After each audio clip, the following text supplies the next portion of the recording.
ఇప్పుడు తాత్కాలికంగా వానపాములు కూడా నాగుపాముల లెక్క బుసలు కొడతాయి, గ్రామ సింహాలు కూడా సింహాల్లాగా గర్జిస్తాయి టైం మానది కానప్పుడు. గ్రామసింహం అంటే ఎరికేనా?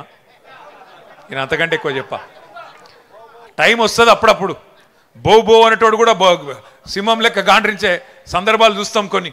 అప్పుడప్పుడు ఊరబందులు కూడా పెద్ద పెద్ద పులులెక్క గర్జించే సందర్భాలు కూడా చూస్తాం. ఇవాళ అట్లాంటి సందర్భాలు కొన్ని చూస్తున్నాం. ఊరు పేరు లేనోడు, అడ్రస్ లేనోడు, జీవితంలో జై తెలంగాణ అనకుండా ఇవాళ గద్దెనెక్కి కూర్చున్నోడు ఇవాళ పెద్ద పెద్ద మాటలు మాట్లాడుతున్నాడు. ఏం పర్వాలేదు. ప్రజలను మోసం చేసి 420 హామీలు ఇచ్చి 6 గ్యారంటీలని నమ్మబలికి అడ్డదారిలో ఓట్లు వేయించుకున్న అడ్డగాడిదలు కూడా ఇవాళ పెద్ద పెద్ద మాటలు మాట్లాడుతున్నారు. భయపడేది లేదు, ఎవ్వని అయ్యకు భయపడేది లేదు. ఖచ్చితంగా కొట్లాడదాం. కేసీఆర్ గారి దీక్ష స్ఫూర్తిగా బరాబర్ కొట్లాడదాం.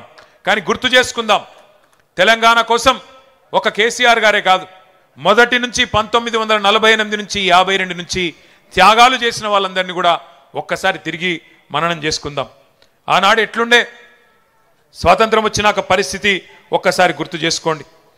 1952లోనే విశాలాంధ్ర వద్దు, నాన్ ముల్కీ గో బ్యాక్ అంటూ ఆనాడు ఒక రక్తసిక్త తిరుగుబాటుకు నాయకత్వం వహించిన వారు తెలంగాణ విద్యార్థులు.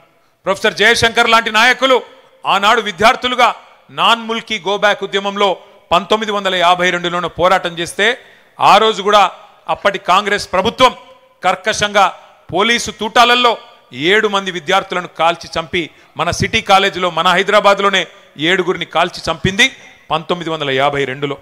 అట్లాగే ఆ యువ కిషోరాలను కాల్చి చంపడమే కాకుండా 1952లోనే కిరాతకాన్ని ప్రదర్శించడమే కాకుండా 1956లో ఇష్టం లేని బలవంత పెళ్లి, తెలంగాణకు ఆంధ్రను బలవంతంగా కలిపిందే దుర్మార్గమైన కాంగ్రెస్ పార్టీ.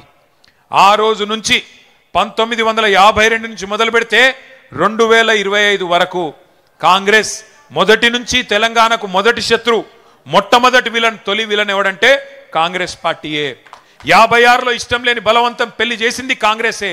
68 నుంచి 71 వరకు ఉద్యమం ఎగిసి పడితే 370 మంది పిల్లల్ని పిట్టల్లాగా మళ్ళొక్కసారి కాల్చి చంపింది కాంగ్రెసే. 1971లో 14 పార్లమెంట్ సీట్లుంటే 11 పార్లమెంట్ సీట్లు ఆనాడు తెలంగాణ ప్రజా సమితికి మదన్ మోహన్ గారు, మల్లికార్జున్ గారు, చెన్నారెడ్డి గారు, ఎంఎస్ఆర్ గారు ఇట్లాంటి వాళ్ళందరినీ పార్లమెంటుకు పంపితే జిఎస్ మేల్కోటే గారు వీళ్ళందరినీ పార్లమెంటుకు తెలంగాణ ప్రజలు పంపితే ఆ 11 మందిని కూడా